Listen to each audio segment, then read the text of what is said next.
Good morning. Hello, everyone. Myself, Dr. Nikunj Kotecha. I am currently working as a tutor in cardiology and UNMIT Hospital. At the outset, I want to thank Dr. Kamal Sharma sir for giving me opportunity to present a topic which is very important. That is the echocardiographic assessment of mitral valve stenosis. I have no financial disclosure. Basically, the mitral valve stenosis is a very common condition which is we can encounter in our day-to-day clinical practice.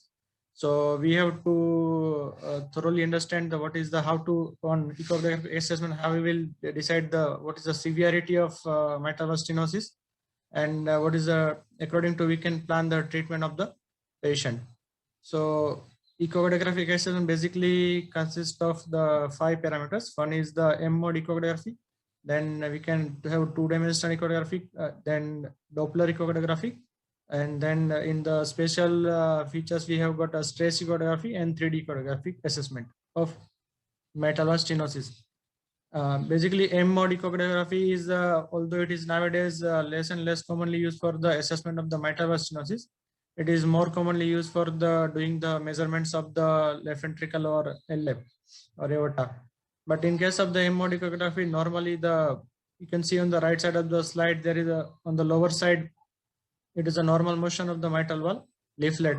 Usually during the diastole, the anterior and posterior mitral leaflet moving in the mirror image to each other. In case of the mitral valve stenosis, there is a parallel movement of the both mitral valve during the diastole. And the second parameter which we can found that in case of the mitral valve stenosis, normally the EF slope is more than 16 millimeter per second, where you can see here the EF slope has been reduced. So when it is less than 10 millimeter per second, the patient can have a severe MS. And second is two-dimensional echographic assessment. This is the most commonly used method to identify the presence of mitral valve stenosis, as well as the finding out the severity of the mitral valve stenosis. On the right side of the screen, you can see this is the parasternal long axis view of the heart, and we can see this is the LA, LV, and this is the mitral valve. Here is there are the few classical findings which can see in the mitral valve stenosis are like there is a thickening of the anterior and posterior mitral valve leaflets, as well as there is a classical hockey stick appearance of the mitral valve, because there is a tip is the mitral valve, the tip movement will be the free, and the body has got the limitation of the movement. Because of that, there is a sudden opening of the mitral valve leaving the diastole, produce the classical hockey stick of appearance of anterior mitral valve leaflet, and the posterior leaflet is usually have immobility. In case of this is the short axis view of the parasternal short axis view of the mitral valve. We can see because of there is a commissural fusion as well, and because of that we can have a classical fish mouth appearance. And because of in case of the mitral valve stenosis, there is an increased gradient across the mitral valve. Hence the pressure of the LA increase, and later on it increase the size of the LA as well. And in case of the parasternal long axis view, there we can find out whether there is any left atrial thrombosis there or not, or there is a left atrial appendage thrombosis, which is considered to be one of the contraindication to perform the balloon mitral valvotomy. And we can also have a assessment of the submitral valve apparatus thickening. We can visualize in case of the parasternal long axis view. And in case of the two-dimensional echography, we can also have one of the very important aspects of the measuring the mitral valve stenosis severity is the calculating the mitral valve area, which can be done by the planimetry method, and that is done by the 2D echographic assessment. In that, we have to first do parasternal short axis view, and there are few clinical clinical tips are important, which technical tips are important. Ideally, the area should be measured at the tip of the mitral valve leaflet. It should not be measured at the lower or upper, otherwise it gives the underestimation or overestimation of the mitral valve. And the tracing of the mitral valve should include the commissure of the mitral valve. That is, both commissure has to be included.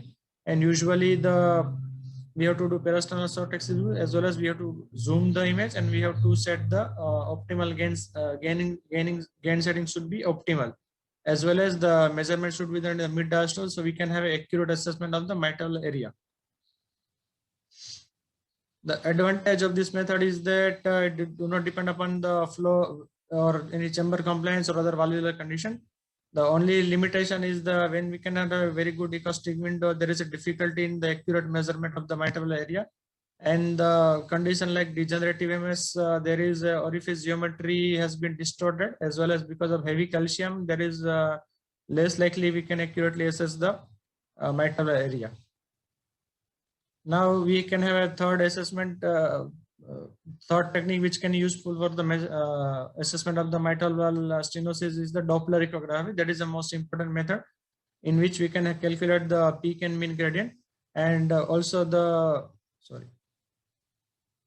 we can have a mitral area calculation by the pressure off method or continuity question or PISA method. The most commonly used method is the pressure off timing method.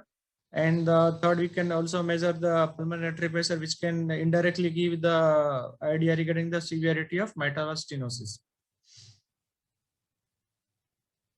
The pressure gradient, for the measurement of the pressure gradient, there are the few technical aspect is there which you have to consider in the mind when we are doing the assessment of the mitral stenosis. Basically, the pressure gradient which is derived, basically there is a diastolic pressure gradient which is derived from by putting the cursor on the tip of the mitral leaflet in a peristernal in a apical 4-chamber view. So you have to, because there is based on the principle of the Bernoulli's equation. In case of the apical 4-chamber view, we have to make the exactly parallel alignment of the color, this Doppler beam. Otherwise, there is under or overestimation of the pressure gradient will be there. Gain setting should be optimal. And in case of when there is a eccentric jet is there, we have to measure initially we have to put the color Doppler, and we have to find out where the highest flow velocity is there, that we have to identify, and then at that particular point we have to put the cursor of the gradient in continuous wave Doppler. In this case, we can measure both peak gradient as well as the mean gradient, and the gradient which I derive by the Doppler echography is quite correlated with invasive hemodynamics. And in case of the patient who's having atrial fibrillation, which is quite common in patient with mitral stenosis, we have to record the 5 cycle, and we have to average the reading of the 5 cycle. The only important limitation is that it depends upon the 3.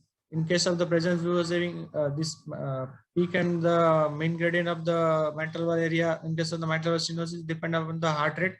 When the patient having increased heart rate, or like AF with fast ventricular rate is there, or any condition which affect the cardiac output in the presence of mitral valve regurgitation, this gradient will not give accurate assessment of the mitral stenosis. In case of the other method which can be quite commonly useful for the assessment of the mitral area is the pressure half time method. Basically, that is a time it's travel that is calculated by the time interval in the millisecond by reducing the maximum gradient derived by the Doppler echography to reduce it to the initial half value, and by the calculating the mitral area can be calculated by dividing 220 by the pressure half time method. And this can be done in the peristernal lung vessel, because of there is in all the echography machine there is a inbuilt software is available. With the help of that, we can calculate the mitral area by the pressure half time method. And in case of the patient who has got atrial fibrillation, we have to do measure the 5 times. We have to measure in the 5 cycle. We have to measure the mitral area by the pressure half time method, and then we have to take average of that. The important limitation in case of the pressure half time method is that patient who has got associated concomitant AR or mitral valve regurgitation, there will be overestimation of the mitral area. In case of the any condition which affect the LV compliance, there is underestimation of the severity of the stenosis, because there is increase in the LVDP which with the false value of the mitral area. The second last important aspect of the measuring the mitral area is by the stress echographic assessment. Usually the routine assessment of mitral valve stenosis, we do not use the stress echographic. It is useful when there is a discordance between the symptom and the routine echography finding, where we cannot have a correlation between each other. Then we can use the stress echography, in which we can use either there is semi-supine exercise echographic or there is a dobutamine stress echographic assessment also available. Then there is a 3D echographic assessment. This is a relatively newer tools for the assessment of the mitral area. And there is in this case of the 3D echography, we have overcome the limitation of the measuring the 2 dimension, because we can have a end-phase view of the mitral valve area. Because with the help of that, we can accurately assess the mitral valve area by planimetry. And the advantage of the 3D echography is we can have a less and less inter and intra-observal variation as compared to the 2D echography.